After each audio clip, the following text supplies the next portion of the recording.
Welcome back to our channel. ఇందులో మనం రెండో యూనిట్ నేర్చుకుంటున్నాం ఈ ప్రాజెక్ట్ మేనేజ్మెంట్లోనే. సో చాలా జాగ్రత్తగా వినండి. రెండో యూనిట్లో మోస్ట్ ఇంపార్టెంట్ క్వశ్చన్. సో ఒక ఐడియా జనరేషన్ ప్రాసెస్ ఎలా ఉంటుంది, ఇది వేరు వేరు రకాలుగా, అంటే దాంట్లో ఉన్న స్టేజెస్ ఏంటని అడిగాడు. ఫస్ట్ది, సో ఇంప్లిమెంటేషన్ స్టేజ్లో ఉండేటప్పుడు నువ్వు ఎప్పుడైనా సరే అంటే ఒక ప్రాజెక్ట్ని తయారు చేసి దాన్ని ఇంప్లిమెంట్ చేసే స్టేజ్ ఉండేటప్పుడు ఒక బ్రీఫ్ సమ్మరీ నీ దగ్గర ఉండాలి. అందులో ఫస్ట్ పాయింట్ జనరేషన్. అసలు ఆ ఐడియా నీకు ఎలా వచ్చింది, తర్వాత దాన్ని ఎలాబొరేట్ ఎలా చేసావు, ఫర్దర్గా దీన్ని ఎలా యూజ్ చేస్తావు, ఒక క్లియర్ కట్ ఐడియా ఉండాలి. ఆ తర్వాత కంపెనీకి ఏటైతే అవసరం అవన్నీ నీకు తెలిసి ఉండాలి. ఆ తర్వాత still have to see the core competences. So నీకున్న కాంపిటీటర్స్ ఎవరు, నీకున్న కన్జ్యూమర్స్ ఎవరు, ఇవి తెలుసుకోవాలా. ఆ తర్వాత ఇందులో కోర్ కాంపిటెన్స్ అంటే కంపెనీ స్ట్రెంత్కి ఏది ఉపయోగపడతాయి, ఈ ఐడియాని బట్టి ఒక కంపెనీ స్ట్రెంత్కి ఏది ఉపయోగపడతాయి. తర్వాత కన్జ్యూమర్ సెక్షన్లో చూసుకుంటే సో ఏ విధంగా కన్జ్యూమర్ మనం తీసుకుంటాడు, ఇలాంటివి తెలుసుకోవాలి. సో దానికి సంబంధించి సర్వీస్ని కండక్ట్ చేయాలి. సర్వీస్ని కండక్ట్ చేసి ఆ డేటా తీసుకుని ఆ డేటా అనేది నీకు కన్జ్యూమర్ యొక్క మైండ్ సెట్ని రీడ్ చేయడానికి యూజ్ అవుతుంది. దాన్ని బట్టి నువ్వు కన్జ్యూమర్ యొక్క మైండ్ సెట్ని అండర్స్టాండ్ చేయగలవు అని చెప్తూ వచ్చాడు. Next selection. అంటే నీ ఐడియా వచ్చాక నువ్వు ఒక టీంని సెలెక్ట్ చేయాలా. ఆ టీం నీకు సపోర్టివ్గా ఉండేటట్లు చూసుకోవాలా. ఒక ప్రాపర్ ఎవాల్యుయేషన్, ఒక ప్రాపర్ క్రైటీరియా ఉండాలి ఆ టీంకి. సో నీ ఐడియా ఆ టీంతో మ్యాచ్ అవ్వాలి. సో అంటే ఆ టీం ఎంత స్పెసిఫై అయినా అవని, ఆ టీము ఎంత అడ్వాన్స్డ్ అయినా అవని, కానీ అది నీతో ఫిట్ అవ్వకపోతే వేస్ట్. సో అంటే నీ ఐడియాలజీకి అవతల ఉన్న టీంకి సెట్ అవ్వాలా, అలా చూసుకోవాలా. అదేవిధంగా నీ ఐడియాకి వాళ్ళు ప్రయారిటైజ్ అవ్వాలా. దీని తర్వాత టీం అనేది బెస్ట్ ఐడియాస్ని సెలెక్ట్ చేసుకొని దాని నుంచి ఇంప్లిమెంటేషన్ స్టేజ్కి వెళ్ళాలి. ఇంప్లిమెంటేషన్లో ఏం జరుగుతుంది, టు సక్సెస్ఫుల్లీ ఇంప్లిమెంట్ ఐడియాస్. ఈ ఐడియాస్ నువ్వు సక్సెస్ఫుల్ ఇంప్లిమెంట్ చేశాక your organization would need to have a proper work flows. So ఈ ఇంప్లిమెంట్ చేసేటప్పుడు ఒక ప్రాపర్ వర్క్ ఫ్లో అనేది ఇక్కడ ఉండాలి చూసుకోవాలి. ఒక టీం తీసుకొని టీం యొక్క ప్రతి రెస్పాన్సిబిలిటీని కూడా ఎవరైతే దీన్ని క్రియేట్ చేశారో వాళ్ళు చూసుకోవాల్సి ఉంటుంది. అదేవిధంగా సో ఇది ఇంప్లిమెంట్ చేస్తే సక్సెస్ అవుతుంది అనే గ్యారంటీని ఇవ్వాలి. ఓకేనా, ఈ టీం ఎవరైతే ఉన్నారో వాళ్ళకి ఇది ఇంప్లిమెంట్ చేస్తే సక్సెస్ అవుతుంది, ఈ ఐడియా అనేది చాలా మంచిది అనే గ్యారంటీని ఇవ్వగలిగే దమ్ము ఉండాలా. ఆ తర్వాత success of the implementation depends on the ability to choose the top ideas. So నువ్వు తీసుకున్న ఐడియా మీదే నువ్వు ఎంత సక్సెస్ అవుతావు అనేది డిపెండ్ అయ్యి ఉంటుంది. అఫ్ కోర్స్ ఆఫ్టర్ ఇంప్లిమెంటేషన్ చేశాక దాని యొక్క డిస్ట్రిబ్యూషన్ ఉంటుంది, దాని సేల్స్ ఉంటుంది. నీకు ఎంత ఐడియా ఉన్నాయి, సేల్ చేయలేకపోతే వేస్ట్ కదా నీకున్న ఐడియా. సో ఓకే, దానికి సంబంధించిన చిన్న పిక్చర్. ఇందులో స్టెప్స్ ఏవేవి ఉంటాయి. First, as already mention, the ways companies find ideas are different. ఒక్కొక్కడు ఒక్కొక్క ఐడియాతో వస్తాడు.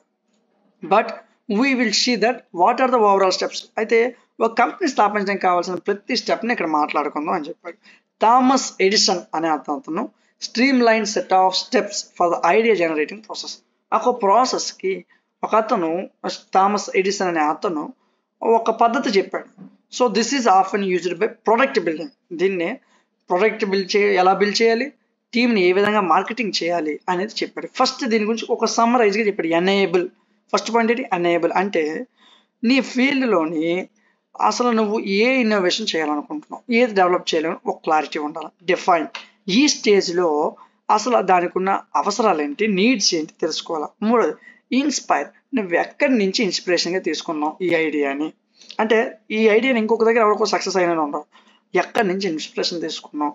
ఆ తర్వాత వాడు ఎలా వెళ్ళారు, అంటే నువ్వు ఇన్స్పిరేషన్ తీసుకున్న వాళ్ళు ఎలా వెళ్ళారు, ఇలాంటివి ఒక ఐడియా ఉండాలి. ఆ నెక్స్ట్ సెలెక్ట్. అంటే నువ్వు తీసుకున్న ఐడియా మీద ఒక పర్టికులర్ నీకంటూ ఒక కమిట్మెంట్ అనేది ఉండాలి నీ మైండ్లో అని చెప్పాడు. ఆ నెక్స్ట్ ఆప్టిమైజ్. అంటే ఐడియాని తీసుకొని రోజు రోజుకు పని చేస్తూ దాన్ని బెటర్ చేయాలి. కాన్సెప్ట్ని ఫైనలైజ్ స్టేజ్కి వచ్చేసరికల్లా చాలా బెటర్గా వెళ్ళాలి. ఆ తర్వాత లాస్ట్ స్టెప్, ఐడియాని ఇంప్లిమెంట్ చేసి వేరు రకాలుగా ఇంప్లిమెంట్ చేసి దాన్ని నువ్వు సెల్ చేసే దమ్ము ఉండాలి. సో ఇలా అయితేనే నువ్వు తీసుకున్న ఏదైతే నువ్వు ఒక ఐడియా నీ బుర్రలోకి వస్తుందో ఆ ఐడియా సక్సెస్ అవుతుంది అని చెప్పాడు. ఇది బిజినెస్ ఎవరైతే లైఫ్లో చేయాలనుకుంటారో వాళ్ళందరికీ చాలా చాలా ఇంపార్టెంట్ క్వశ్చన్. ఈ క్వశ్చన్ నువ్వు క్వశ్చన్లా చదవకుండా లైఫ్లో ఒక లెసన్లా చదవాల్సి ఉంటుంది. Next, what are the benefits of project identification.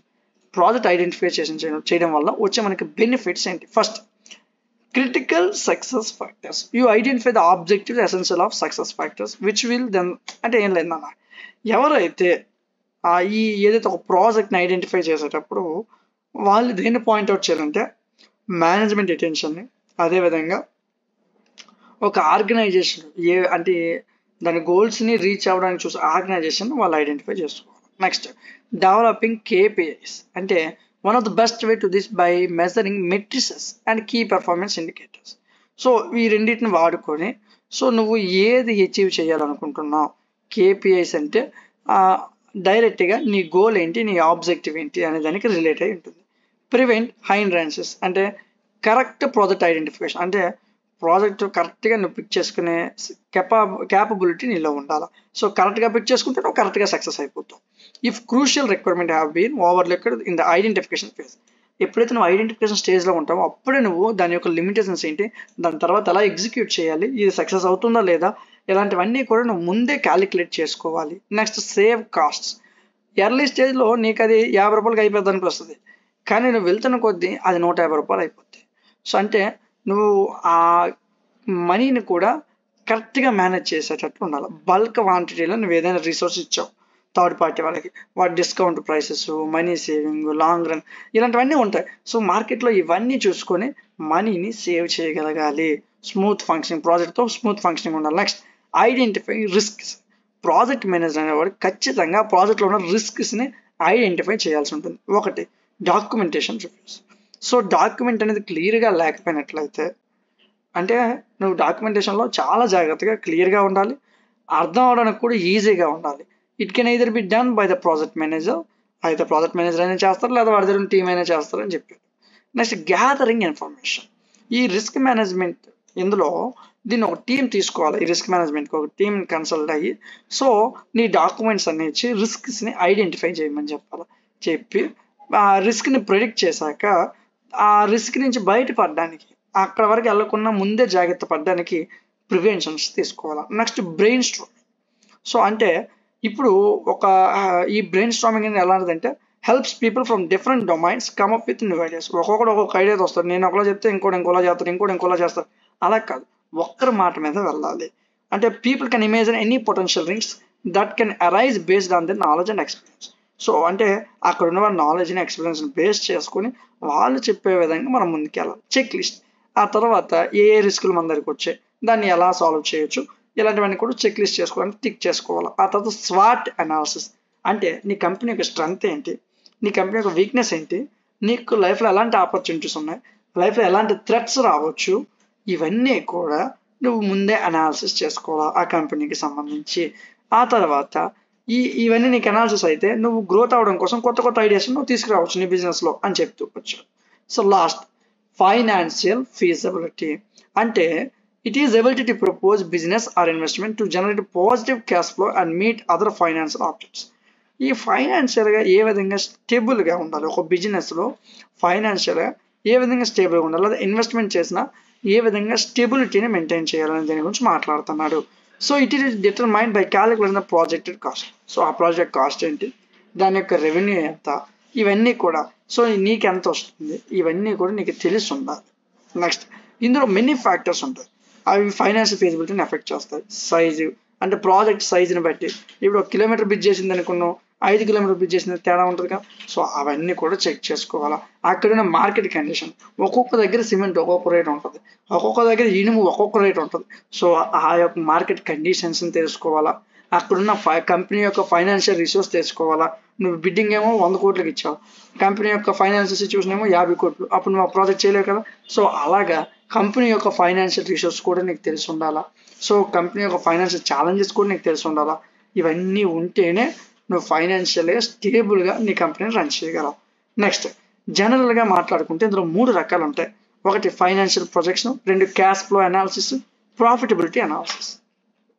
First ఈ ఫైనాన్షియల్ ఫీజిబిలిటీలో ఒక బిజినెస్ అనేది ఫండ్స్ని ఏ విధంగా జనరేట్ చేయాలి, ఏ విధంగా తన బిజినెస్ పెంచుకోవాలి అనే దాని మీద ఒక ఐడియా ఉండాలి. Next first increase flexibility. Financial ఫీజు తీసుకుంటే it has more freedom to make decision about its operation. So నువ్వు ఎక్కడి నుంచి ఇన్వెస్ట్మెంట్ తీసుకుంటాను, నీ కంపెనీకి సంబంధించి నువ్వు ఏ డెసిషన్ తీసుకున్నా ఎవరికి చెప్పాల్సిన అవసరం అనేది ఉండదు. అంటే నీకు ఫ్రీడమ్ ఉంటుంది. ఇది లైక్ ఎంటర్‌ప్రెన్యూర్‌షిప్ లాంటిది. ఇందులో రిస్క్స్ ఉంటాయి. లాంగ్ టర్మ్ రిస్క్ ఉంటది. షార్ట్ టర్మ్ రిస్క్ ఉంటది. ఇవన్నీ ముందే కాలిక్యులేట్ చేయాలి. Next reduced risk. ఇక్కడ ఏం చేయాలంటే ఫైనాన్షియల్ ఫీజిబుల్‌గా ఉంటే నువ్వు రిస్క్‌ని తగ్గించేస్తావు. రిస్క్ తగ్గించుకొని నువ్వు చేసుకోవచ్చు అని చెప్తూ వచ్చాడు. సో దీనివల్ల నీకు ప్రాఫిట్ అనేది పెరుగుతుంది. అదేవిధంగా స్ట్రాంగర్ బాటమ్ లైన్ అనేది ఏర్పడుతుంది. Next reduced cost. కంపెనీ నీదనుకో, నీ ఇక్కడ ఇన్వెస్టర్స్ లేదనుకో, నువ్వు ఎంతైనా తగ్గించవచ్చు. No issue. ఎందుకంటే నీది కంపెనీ. ఏదో ఇన్వెస్టర్ అనుకో, నువ్వు ప్రైస్ తగ్గిస్తే ఒప్పుకోడు. సో ఈ విధంగా ఒక బిజినెస్ అనేది ఫైనాన్షియల్ ఫీజిబుల్గా ఉంటే నీ ఎక్స్పెన్సెస్కి అనుగుణంగా, నీ ఇన్వెస్ట్మెంట్కి అనుగుణంగా నువ్వు కాస్ట్ని రిడ్యూస్ చేయొచ్చు, పెంచవచ్చు. ఓకేనా? సో లో ఆపరేటింగ్ కాస్ట్ బట్టి మనం చేయొచ్చు. Next increased access to capital. ఒక బిజినెస్ అనేది ఫైనాన్షియల్ ఫీజిబుల్గా ఉంటే ది ఇన్వెస్టర్స్ నుంచి కానీ లెండర్స్ కానీ ఈజీగా ఫండింగ్ తీసుకోవచ్చు. సో దీన్ని బట్టి నువ్వు ర్యాపిడ్గా రోజు రోజుకి నీ బిజినెస్ని పెంచుకోవచ్చు. ఒక ఫుల్ పొటెన్షియల్ని కలిగి ఉంటామని చెప్పాడు. లాస్ట్గా మనం చూసుకుంటే క్వశ్చన్ బ్రేక్ ఈవెన్ అనాలిసిస్ యొక్క బెనిఫిట్స్ ఏంటి? First catch missing expenses. So ఇప్పుడున్న కొత్త బిజినెస్లో చూసుకుంటే చాలా వరకు ఎక్స్పెన్సెస్ మర్చిపోతున్నారు.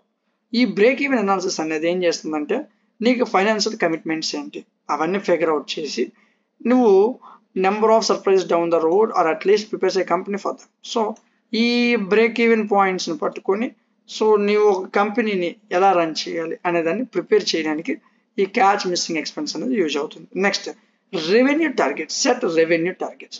Once break even analysis complete అయితే, ఒకసారి ఈ అనాలిసిస్ కానీ కంప్లీట్ అయితే నీకు ఎంత అమ్మితే ఎంత ప్రాఫిట్ వస్తుంది, దీనికి ఒక టార్గెట్ ఉండాలి నీకు. సో అంటే నీ సేల్స్లో ఇది చాలా హెల్ప్ అవుతుంది. ఒక గోల్ లేకుండా సేల్ చేస్తే అది టార్గెట్ లేకుండా సేల్ చేయకూడదు. ఖచ్చితంగా రెవెన్యూకి టార్గెట్ ఉండాలి. Next make smarter decisions. Entrepreneurs ఎవరైతే ఉన్నారో వాళ్ళ రిలేషన్లో అయితే ఏమి, వారి బిజినెస్ బేస్డ్ ఎమోషన్ అయితే ఏమి, ఏవైతే ఈ డెసిషన్స్ ఉన్నాయో అవి స్మార్ట్గా తీసుకోవాలి. Emotion is important. అంటే నువ్వు ఎలా ఫీల్ అవుతున్నావు, ఈ సక్సెస్ అవ్వడానికి అది ఎంతవరకు ఉపయోగపడుతుంది, సో అవన్నీ నువ్వు ముందే చెక్ చేసుకోవాల్సి ఉంటుంది. Next fund your business. ఇది ఏంటంటే ఒక బిజినెస్ ప్లాన్ యొక్క కీ కాంపోనెంట్ అంటారు. సో అంటే బయట నుంచి నీకు ఏ ఫండ్స్ కావాలని నీకు తెలిసి ఉండాలి. అదేవిధంగా నువ్వు ఒక ప్లాన్ ఉండాలి నీకు. ఫర్దర్గా నీ అనాలిసిస్ మంచిదైంది అనుకో, నువ్వు వేరియస్ వేలో ఫైనాన్సింగ్ అనేది వస్తుంది నీకు. Next better pricing.